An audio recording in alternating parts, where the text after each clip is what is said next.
This is one of those things that even I've tussled with in storytelling because you have anime, which tells a lot of very interesting stories.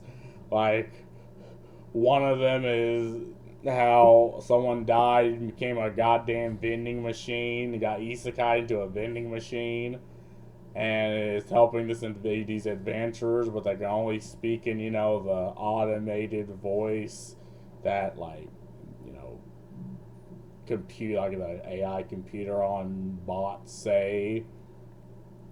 And it's like, okay, this is weird, but it is an interesting story. Like, it is an isekai, and I shit on isekais a lot because there's a lot of them, but like I'd feel like ReZero, which is an isekai, is a hell of a lot different from like the time I died and reincarnated as a slime. Just simply based off the story, the characters, the individual, the protagonist, the antagonist, the journeys they go on. Just and okay, they're both isekai, but they're wildly different. And I'm even thinking about this because I'm making my own game. Like, you know, what kind of a different, interesting story can I tell that, okay, maybe was told before, but it's more of the character of the game as opposed to the very story. Not that I'm going to rip stories straight from other arts because that's cringe. I mean, you kind of got you got to think about these things. You think about these things when it comes to other games because you have these games and God of War and The Last of Us. They're not bad stories. It's just you've seen them before so many times. And when you care more about making a game look good just to justify the inflated price as opposed to making a video game, making like telling a story from being a storyteller, having a story that you want to tell and putting it out there as opposed to stories and mechanics and everything being made by committee. Because it's like, okay, what is The Last of Us 2? It's that over the shoulder, shooty bang bang with the melee that you can you have a couple of skill points, or I don't think you have skill points, you have upgrades, and you go from place. And the game looks it looks visually stunning, but then, okay, what's God of War? Oh, over the shoulder, third person hack and slash. Where, again, a visually stunning game, but the story is, well, I don't want to spoil, but it's effectively the same mechanics. And then Ghost of Yote, again, over the shoulder hack and slash, where it looks visually stunning and it worries more about visual presentation and representation outside of, actual gameplay. And I agree, in my hands down opinion, is that gameplay is always king. Like, you can have a good story, right? But the gameplay loop is the thing that is the number one thing the individual is going to interact with throughout the entire game. And if that's bad, I mean, could visuals, pull it through? Could, the gotcha way of selling a game, you have big tits and ass, and you'll play it, and there's actually an interesting story and interesting characters and dialogue in there. Can that pull through? Maybe. But will you see that in Western games? Probably not.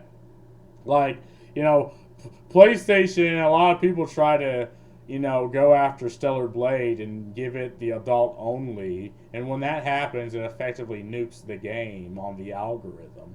Like, you can find the game if you look for it, but the algorithm nukes it. There's certain countries that it's not allowed because it's effectively porn. Like, this is how they treat the adult only games on PlayStation, is like porn, but there's nothing sexual in the game. Okay, you have a hot character that wears skin tight suit, but there's no sex. There's nothing sexual. It's a hack and slash with a woman with a fat ass. Is that illegal? Well, according to the people that wanted to nuke it into adult only, and again, this is like outside of the people that really wanted to play the game. You know, the people like the game sold hundreds of like I think about a couple million copies by now, right? It's not like people don't want to play the game. It's that there's this demographic of people who do not play games coming between me and the games I want to play. And when that happens, right, when game journalists that tried to attack, Black Myth Wukong or Stellar Blade, games that were critically acclaimed by the consumer, when they try to attack them, you get developers that are like, okay, so do we want to take the risk? And usually, if anything's a gray area, the answer is predominantly no, because you don't know what legislation is going to brush up against. You don't know, the game journalists that we know were putting themselves as a risk to game studios and indie game studios.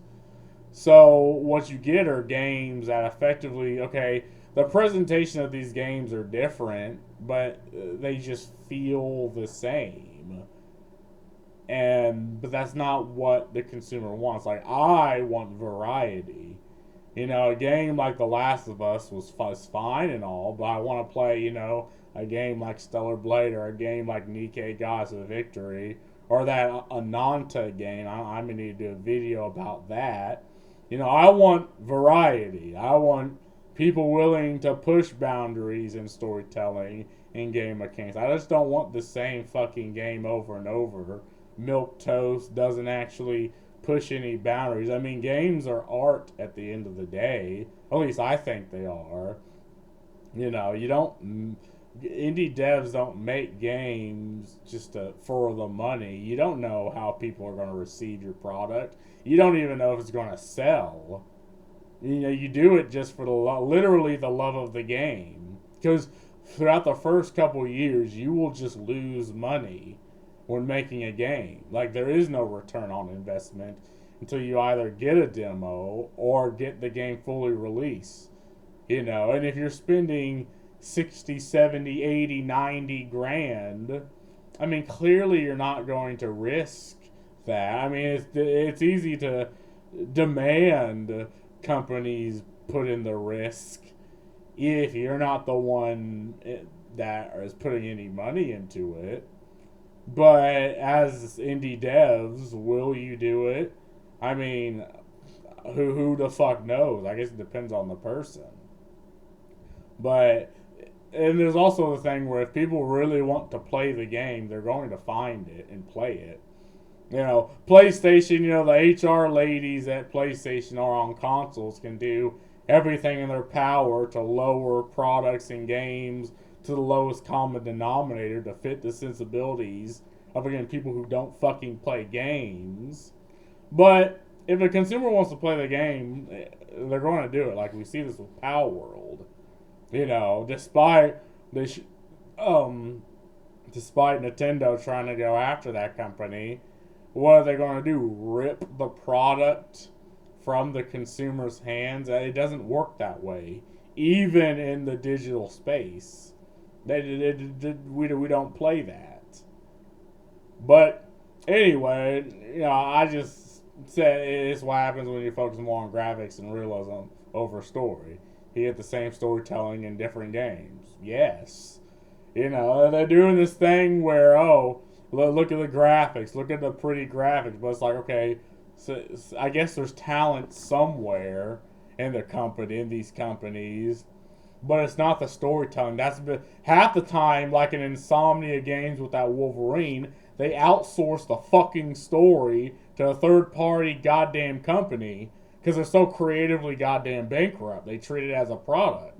They try to offset that to people who don't fucking play games, right? Like Sweet Baby, a company whose entire business model is to change the product in the way that the gamer does not like. They say this themselves. They know people aren't going to like it, but they do it just to win good boy brownie social points between all the other shitty fucking stupid consulting companies with gay ass names like Baby Ghost. Because they have connections. They probably have connections with HR in these companies. They have connections with each other. It's literally a grift. And it's surprising that, you can say, yeah, it's a grift, but I like it. And it's like, sure, it's a fucking product. You can like whatever you like. But you gotta understand there's people that are not gonna like that. There's a lot of people. Like, there's an entire Steam group that talks about games that Sweet Baby has consulted on. And there are people who are guaranteed not to fucking buy the product if Sweet Baby has their hands on it.